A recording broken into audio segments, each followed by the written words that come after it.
duşun ahyrına hormatly prezidentimiz hemde Amerikanyň Birleşik Ştatlarynyň prezidenti Donald Trump Türkmen Amerikan hyzmatdaşlygyny ähli ýetasy ugurlar boýunça mundan meýlekde giňeltmäge we çuňlaşdyrmaga taýýardyklaryny beýan etdiler.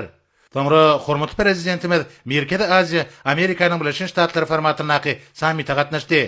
Prezident Donald Trump sammitde gatnaşlary mübareklep, çakyryk kabul edip Amerikanyň Birleşik Ştatlaryna gelenlikler üçin hoşallygyny beýan etdi. Hemde bugünkü ýokary derejedäki duşuň alty taraplaryň hyzmatdaşlygy hil taýdan täze dereje çykarjakdygyny anan bildirdi. Sonra sammitde gatnaşlary söz berildi.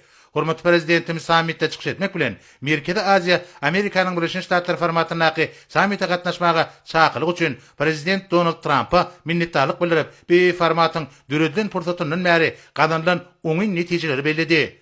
Döwlet başlarymyz ýurdumyzyň howpsuzlyk, ykdysadyýet, energetika we daşky şowýaly möhüm strategik ugurlarda hyzmatdaşlyk giňeltmäge çalşýanyny belläp, şu sammitiň netijeleriniň Merkezi Aziýa bilen Amerikanyň Birleşik Ştatlarynyň arasynda köp taraply hyzmatdaşlygy mundan meýlekde giňeltmäge ýardam berjekdigine anan bildirdi. Hemde prezident Donald Trump'a mehirli kabul edeni üçin minnetdarlyk bildirdi. Şeýlekem döwlet başlarymyz Merkezi Aziýa Amerikanyň Birleşik Ştatlary formatynyň çäklerine hyzmatdaşlygyň sebitiň durnukly ötüşini üpçün etmäge ýardam berjekdigini aýtdy.